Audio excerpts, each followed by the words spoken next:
지난주 사도행전 5장 42절 이렇게 끝나죠. 저희가 날마다 성전에 있든지 집에 있든지 예수는 그리스도라 가르치기와 전도하기를 쉬지 아니하리라. 왜 하나님께서 성령을 통해서 역사하셨고 성령을 통해서 사람을 죽이면서까지 어떤 그 사도들의 권위를 세우고 성령에 대한 성령을 속이고 성령을 어떻게 보면은 회방하는 그런 일에 대해서 엄격했느냐? 그것은 결국은 교회가 형성이 되면서 교회가 이제 교회 사명을 감당함에 철저하게 성령께서 역사하신다는 것을 보여주기 위해서 아나니아와 삽비라는 저들이 끝까지 성령을 속이는 행위, 그것을 통해서 어떻게 보면 그 자리에서 죽임을 당하는 그런, 참 교회에다 헌금해놓고 그런 일을 당했으니 얼마나 마음이 아프겠냐고요. 그럼에도 불구하고 교회는 점점점 부흥하고 또 확장되어서 오늘 본문에 이르러서는 이제는 뭔가 직분자를 세우고 어떤 그 교회 사역을 구분하기 위해서 지난번에 설교했듯이 이제 집사들을 세웁니다. 어쩌면 최초의 이제 안수 집사님들을 세우는데, 이 안수 집사들은 그냥 안수 집사가 아니에요. 사실 안수 집사 하면은 오늘 본문에 오늘 후반부와 또 7장에 거쳐서 스데반 집사가 설교하는 것을 우리가 알 수 있어요. 그러니까 설교라기보다도 복음을 전하는 것에 이 스데반 집사는 정말로 성경에 능통했어요. 그만큼 집사들이 보통 집사가 아니었어요. 그냥 교회 조금 다니고 교회 구제하고 이러면은 집사를 세운 것이 아니라 안수 집사 정도 되면은 정말로 최소한 성경은 최소한 한 번은 정독을 했어야 되고, 또 말씀이 모세가 누군지 아브라함이 누군지 에베소서는 누가 썼는지 이런 부분들은 저들이 철저하게 성경을 통해서 확실하게 공부했다, 또 알았다, 능했다, 이것을 우리가 알 수 있습니다. 그렇다면은 오늘 사도행전 6장에서 교회에 이제 직분자를 세웁니다. 근데 교회에서 직분자를 세우는 목적이 있다는 거예요. 하나님이 왜 교회 직분자를 세우냐? 그것은 바로 공개하는 일. 그것은 에베소서 4장 12절로 한번 들어보겠습니다. 에베소서 4장 12절에 보면은 다 같이 읽습니다. 이는 성도를 온전케 하며 봉사일을 하게 하며 그리스도의 몸을 세우려 하심이라. 다시 한번 크게 읽습니다. 시작. 이는 성도를 온전케 하며 봉사일을 하게 하며 그리스도의 몸을 세우게 하려 하심이라. 아멘. 온전케 한다, 이 부분에서는 하나님이 우리에게 너는 내 앞에서 완전하라, 모세에게 사명을 줄 때 하신 말씀이죠. 결국은 하나님께서 우리로 하여금 성도들을 온전케 하는 일에, 다시 말해서 바른 길로 가게 예수님을 바로하는 것에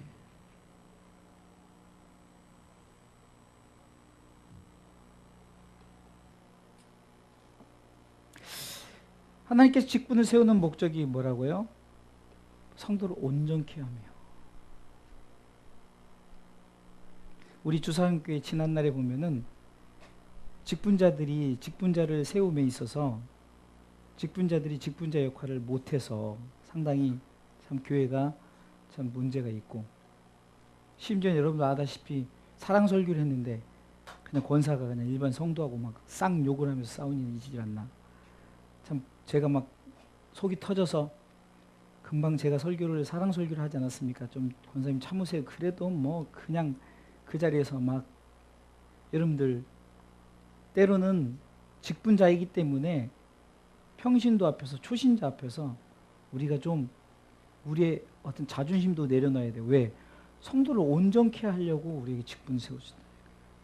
근데 같이 불완전해져요. 그래서 그런 부분에서 우리가 직분을 맡았을 때 정말로 성도를 온전케 하는 일에 힘을 썼으면 좋겠어요. 돌아보고. 우리 교회가 조금만 이 일에 조금 신경을 써야 되는데, 주일에도 우리가 서로 섬기는 일에 제가 여러분들에게 본을 보이려고 일부러 성도들을 이렇게 좀 불편하신 분 있으면 이렇게 하면 그것은 성도들이 빨리 눈치껏 보고 성도들이 좀 해야만이 되는 거예요. 제가 하는 거하고 성도들이 하는 거하고 달라요. 그래서 조금 우리가 내가 그래도 이 교회 권사니까 하는 거고, 내가 뭐 이 교회 장로니까 하는 거예요. 그래서 우리가 무엇보다도 성도를 돌아볼 때 성도가 온전해질 수 있도록, 예수님을 닮아갈 수 있도록, 예수님에 대해 알 수 있도록 어느 면에서는 간도 빼주고 쓸개도 빼놓고 우리가 저들을 섬기며 저들을 세워나가야 그들도 나중에 누구를 세울 때 나도 이렇게 하는 것이다라고 정말 우리가 본을 보일 수 있도록, 저들이 세워져 나갈 수 있도록 온전케 하는 일. 두 번째는 봉사 일을 한다 그러죠. 봉사. 어쩌면은 이 봉사라는 것은 흔히 우리가 그 서비스라고 보면 돼요. 원래 집사의 뜻이 디아코니아 해가지고 봉사하다, 서비스하다 이런 의미예요. 물론 우리가 예배를 드리는 것이 서비스라고, 워십, 이것이 바로 어디서 왔냐면은 서비스, 봉사에서 왔어요. 하나님을 향한 봉사에서 왔는데, 각자의 섬김이, 예를 들어서 제가 설교도 하고 주방에서 밥도 하고 차량 운행도 하고 교회 청소도 하고 이런 부분들을 지금 집사를 통해서 구분을 시켰단 말이에요. 그리고 그것을 어떻게 했냐, 완전히 집사들이 하게끔 맡겨놔 버린 거예요. 교회 청소, 차량 봉사, 그 다음에 식당 봉사, 어떤 무슨 뭐 행사 있다, 추수감사절이 있다, 성탄절이 있다, 이런 부분에서 성도들이 앞장서서 그 일을 행해나가야 돼요. 어느 때는 제가 답답한 게, 이 추리하는 것도 이거 제가 못하겠습니까? 그냥 위에서 꺼내서 하면 돼요. 근데 일부러 제가 광고에 실어서 우리 집사님들이 이렇게 했으면, 봉사자들 했으면 좋겠습니다 해도 도대체 움직일 생각을 안 해서 지난번 제가 많이 속상했어요. 제가 이거 못해서 안 하겠냐고, 이거요. 이런 꾸미는 거, 성탄절이다 그러면 우리가 주님을 맞이하고 주님을 오심을 기대하면서 조금만 우리가 희생하고 섬기고, 이것이 집사의 직분이란 말이에요. 봉사일을 하려고 세웠던 거죠. 교회적으로는 성도들을 서로 온전케 하고 봉사일을 하기 위해 세 번째 중요한 것은 그리스도의 몸을 세우게 하려면, 이게 가장 중요합니다. 여러분들, 그리스도의 몸을 세운다는 이 말을 바꿔서 얘기하면은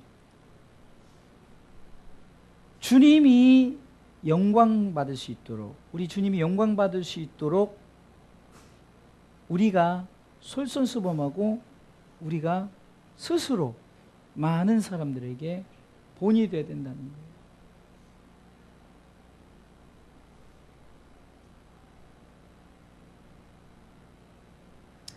오늘도 제가 누가 점심 식사를 대접한다 해서 점심 식사를 대접을 받았어요. 그런데 제가 왜 식사를 대접받을나 이랬더니, 제가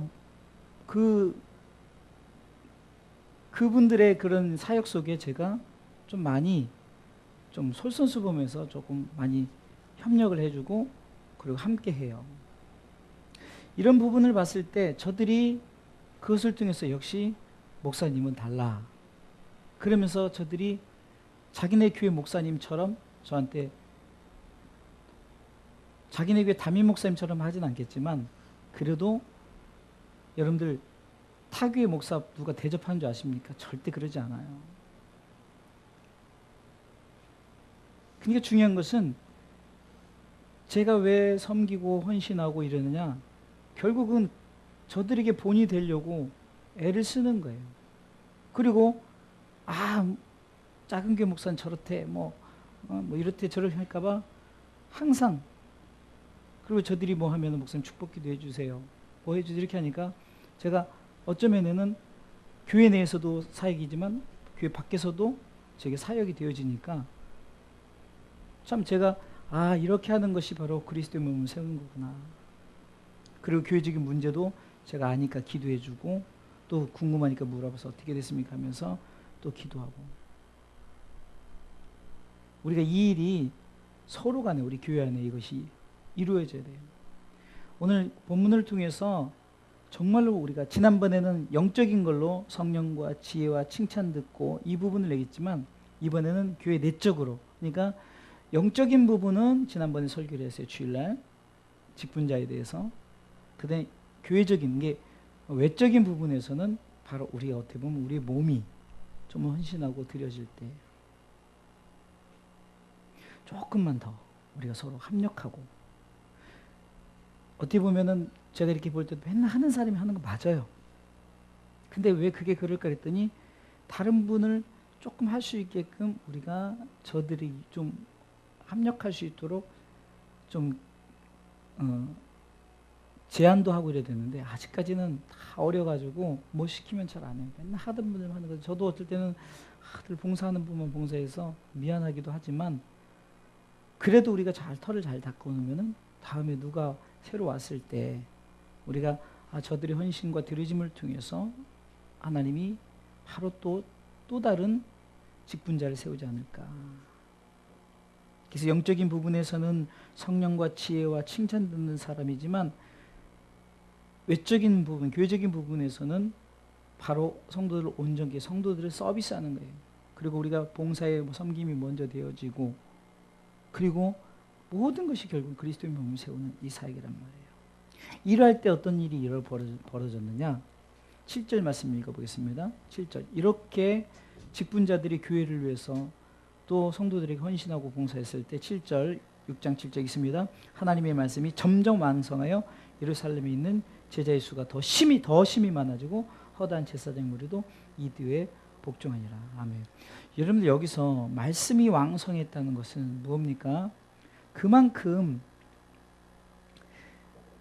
어떤 그 교회적인 부분들을 집사들이, 직분자들이 잘해주니까 그 사도들은 어떻게 보면은 주의 종들 아닌 게 어쩌면 요즘으로 하면 목회자들 아니에요. 그러니까 목회자들이 말씀과 기도하는 것에 전무했더니 점점 더 말씀의 능력이 생기고 말씀이 왕성해지는 거예요. 그럴 뿐만이 아니라 교회가 부흥해. 제자의 수가 더 심히 많아졌다. 원래도 많아지는데 3,000명, 5,000명씩 회개하는 자들이 와서 엄청나게 대교회가 됐음에도 불구하고 더 심히 많아지기 시작한 거예요. 누구 때문에? 바로 직분자들 때문에. 오늘 본문에 이제 8절부터는 대표적인 집사의 대표자 스데반 집사에 대해서 나오죠. 그럼 집사들이 사역을 하는데 그냥 하느냐? 집사들이 사역을 통해서 고난을 받는다는 고난. 시비를 거는 사람들이 있고 문제를 삼고 어떻게 해서든지 교회를 직분자들이 직분을 감당지 못하게 막 흔들어 놓는 자들이 있다는 거예요.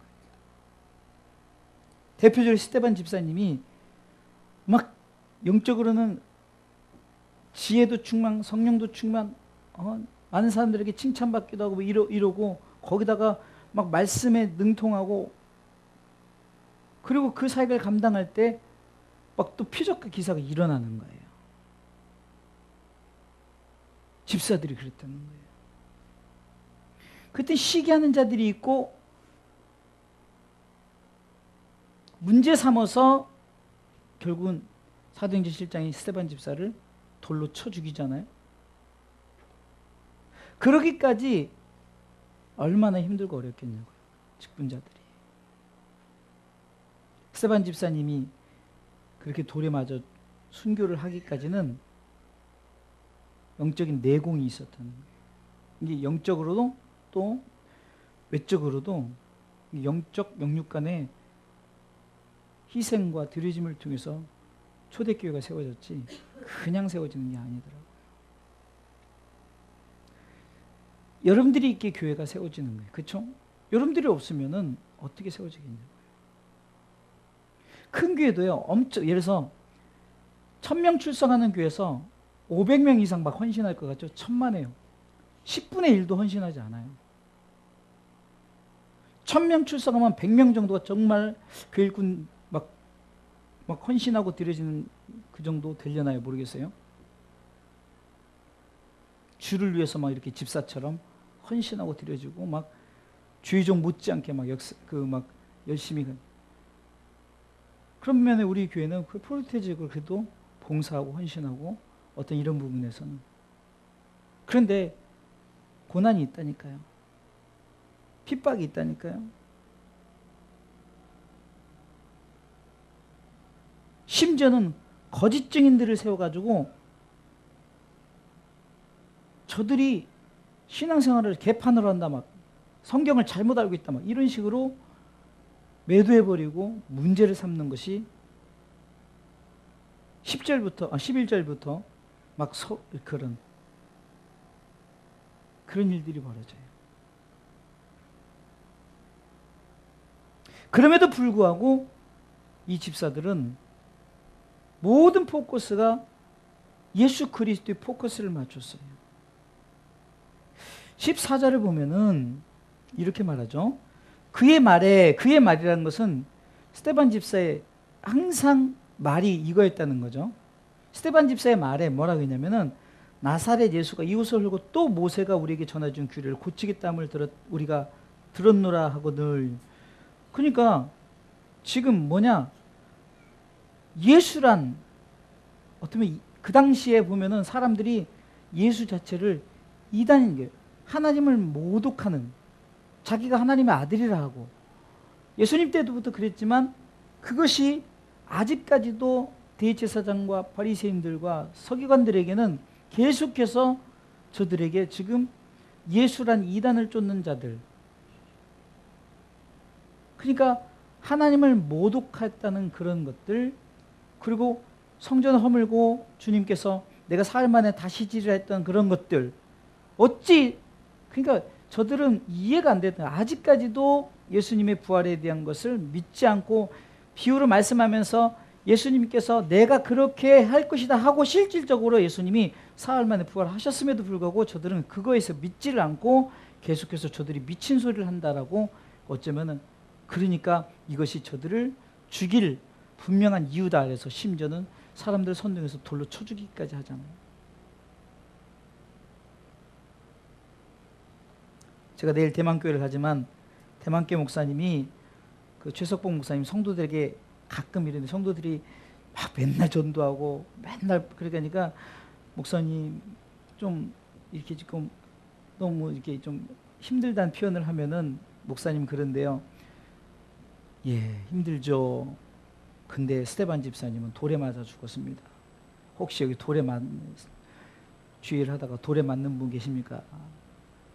그러면 다들 꼬리를 내리고 아무 말도 안 하시고 하신대요. 성도들이. 근데 그 성도들이 훈련이 되어서 이제는 뭐 뭔 일이 있어도 뭐 이렇게 해나가요.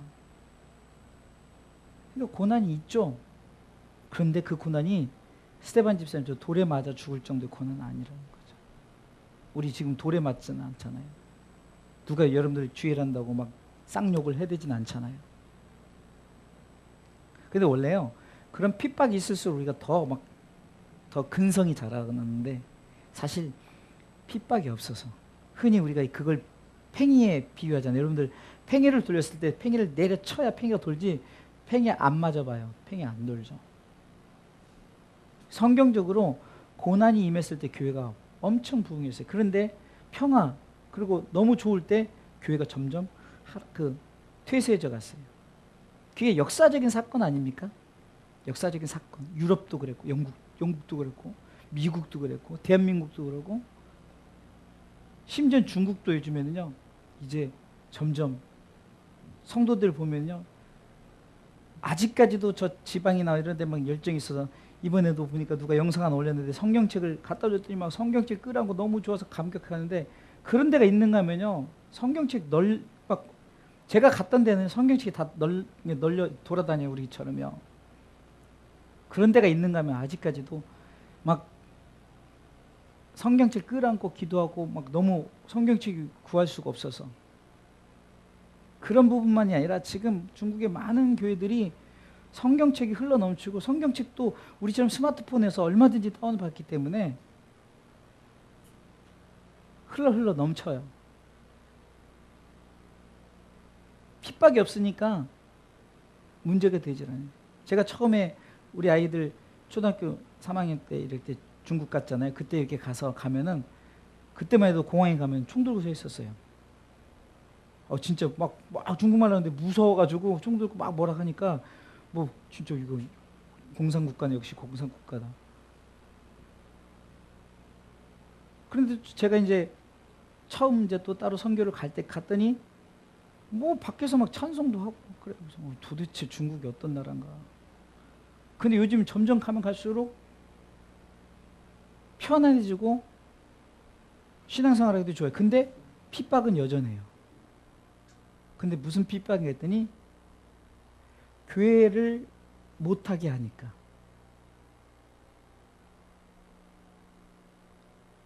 예수를 못 믿게 하는 게 아니에요. 교회를 못하게 해요. 자, 쉽게 설명하면은 우리가 말이야 100명, 1000명이 돼서 교회 성전 건축을 했어요. 제가 담임 목사예요. 근데 쫓아내버려요. 그러면은 교회가 의미가 없는 거예요. 그럼 누가 파송하냐? 중국 정부에서 파송을 해서 교회를 움직여 나가는 거예요. 그러니까 어떻게 보면은 조심스럽게 하는 거예요. 조심스럽게. 저도 중국에 피해를 안 입히려고 가면은 조심스럽게 하는 거죠. 설교를 하되 만약에 저쪽에서 목사님 이번 좀 분위기가 이래서 하지 말아야겠다. 안 해요. 구태여 막 하려고 하지 않아요. 이게 왜 핍박이냐? 너무 편한 게 핍박인 거예요. 너무 편한 게. 그런데 분명한 것은 그런 중에서도 스데반 집사 직분자들은 예수에 대해서 외쳤죠. 그러니까 15절을 읽어볼까요? 읽습니다. 공회 중에 앉은 사람들이 그렇죠. 다 스데반을 주목하여 보니 그 얼굴이 천사의 얼굴 같더라. 여러분 스데반은 직분자의 대표적인 부분을 얘기하는 거예요.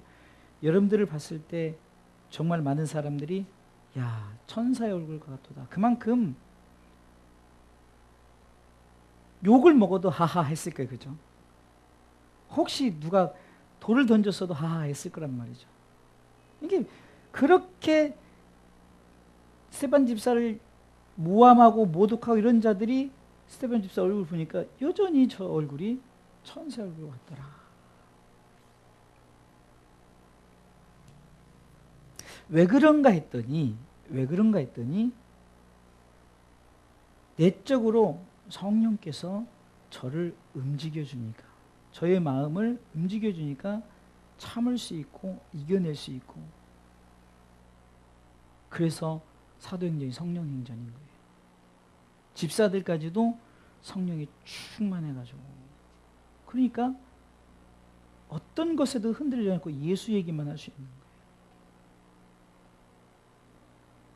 사도행전 7장 이제 다음 주에 보면은 아주 이 스데반 집사가 어쩌면 성경을 정확하게 알아요.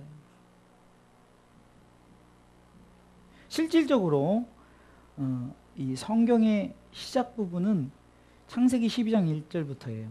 그 전에 역사를 연대를 알 수 있어요. 연대 불추정이에요. 이게 흔히 우리가 막 몇 억만 년 전이다 막 이런 부분들이 이제 그 연대가 없기 때문에, 그러나 아브라함의 시대 때부터 역사적으로 볼 때 5천 년을 보는 거거든. 5천 년. 이게 반만 년이라는 게, 그래서 우리 민족이 반만 년의 역사잖아요. 근데 그 아브라함의 때부터 다윗의, 그러니까 구약의 어떤 그 왕정 시대까지 아주 그냥 설교를 아주 그냥 이게 성경에 대해서 정확하게 아브라함으로 시작해서 쭉쭉쭉쭉 이런 부분을 볼 때, 야, 보통 성경을 많이 본 게 아니에요. 지금처럼 이런 성경이 아니잖아요. 그렇죠? 구하기도 힘들고 또 부피도 많았을 것이고. 그런데 성경에 너무 정확하게 알아요. 집사가. 그래서 우리가 성경을 조금 말씀을 알고 말씀에 대해서 우리가 가슴에 담지 않으면 종교 행위밖에 되지 않아요. 교회만 다니는 것밖에 되지 않아요. 그래서 우리 직분자들은 조금 말씀에 대해서, 이제 우리 다음 세대가 걱정되는 게 뭔지 아세요? 우리 애들도 지금 그렇게 어려서부터 교회를 지금까지 다녔지만 그냥 다윗 정도 알고 아브라함 정도 알고, 정확하게도 몰라요. 그냥 아브라함 이름만 알고. 얼마 전에 예슬이가 그 이제 그 연주하러 갔다가 이제 어떤 그 캠프 사역에서 많이 모이진 않았지만 어떻게 보면 팀장을 해가지고, 팀장을 맡겨가지고 이제 성경을 이렇게 그 신구약을 쭉 이렇게 꿰게끔 해서 막 하는데, 아우 저도 기특하더라고요. 그래서 막 이렇게 했는데, 그때하고 뭐 지금 또 많이 신앙이 또 나태해졌지만 어찌됐든 간에 그렇게 하니까 자기도 뭐 기분 좋아하고 저도 기분 좋더라고요. 하나님이 직분자들을 통해서 주의를 하게끔 하려면은 영적으로는, 내적으로는 그래도 성경을 알아야 되고, 외적으로는 어떤 것에도 내가 정말로 성도들을 온전케 세우고 봉사일을 하고 그리스도의 몸을 세우는 이 일에 스데반 집사처럼 조금 나를 내려놓고 할 때 여러분들 얼굴이 천사의 얼굴과 같이, 남들이, 그것도 핍박하는 자들이 볼 때 그렇게 보여지는 거예요. 그 뒤에 배경 속에서는 성령님이 철저하게 이끌어 주셨다는 거예요. 우리가 하나님이 주사랑교회를 세웠고 우리 직분자들을 통해서, 그래도 감사한 거는 그래도 여기 있는 직분자들은 끝까지 교회를 지키려고, 교회가 얼마나 많습니까? 나가면 다 교회예요. 편하게 다니면, 큰 교회 다니면 어깨도 피고 막 주차도 편하고, 우리 교회 주차하려면 막 힘들고 딱지떼고 막. 그런데도 우리 성도들이 참으로 같이 교회를 세우는 일을 이렇게 해나갈 때 바로 초대교회의 모습이 아닌가. 우리 노회에서 가정교회를 교회로 좀 인정을 하지 않아요. 근데 저는 그게 좀 불만인 게 뭐냐면, 교회의 태동이 가정교회 아닙니까? 건물이 있어야만 교회입니까? 우리가 유형교회, 분위기 신학교에서 배우면서 왜 실질적으로 건물이 없으면 교회가 아니라고 인정을 안 해주고. 그러니까 자꾸 무임 목사들이 많은 거예요. 왜 여러분들 솔직히 교회 시작해서 이거 월세 얻고, 우리 교회는 좀 싸서 다행이죠. 돈 한 5천만 원 거 시작하면요, 성도 없으면요, 길어야 2년, 3년이면 다 성도 없으면 문 닫아요. 그럼 5천만 원 다 날아가는 거예요. 월세로 다 까지는 거예요.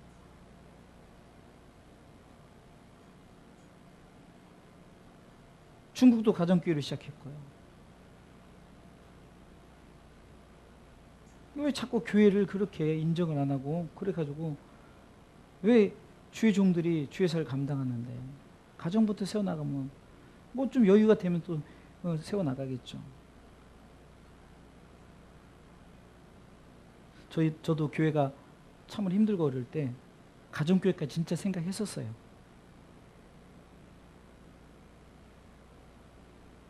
꼭 건물이 있어야만 교회냐. 지금 제가 가끔 얘기했던 그 인천의 교회 한 교회 있죠. 음악사역하던 그분이. 거기 교회는 가정교회를 시작해서 그 레스토랑 같은 데를 주일날만 그렇게 하다가 이제 지하를 얻어서 하는데 성도들이 약 100명이 돼요. 전도사 때부터 시작을 했는데, 그런데 얼마나 놀라운 일이냐, 새벽 예배를 다 나온대요. 새벽 예배를. 그래서 속으로 아이 설마 그랬더니 목사님 와서 보라는 거예요. 놀랍지 않아요? 가정교회를 시작했던 교회가. 이게 처음부터 그런 뭐 가정교회 그 세우지 않았다면은 어떻게 건물 얻어서 무조건 해야만 교회입니까? 초대교회가 그렇게 가정에서부터 시작했잖아요. 120명의 그 초대교회 다락방에서. 물론 그 당시에는 중국처럼 뭐 모였다 하면 막 집, 예를 들어서 여기서 모인다 그러면요, 집이 이어 터져라 막 모이기 시작하지만, 중요한 것은 하나님께서 교회를 세우셨을 때 직분자를 세웠고, 직분자를 통해서 어떻게 해서든 예수에 대한 얘기를 하게끔 해서 주의 복음을 전하게 하셨다는 거예요. 그 일에 비록 적지만 우리 주사랑교회 저와 여러분들 세운 줄 믿고, 저와 여러분들의 사역이 이제는 분별되어져서 서로 합력하고 서로 선을 이룰 수 있도록, 그래서 분명한 하나님의 뜻이 목회자와 성도들을 통해서 잘 이루어질 수 있도록 우리가 잘 합력해서 계속해서 우리 주사랑교회 세워나가기를 간절히 부탁을 드립니다.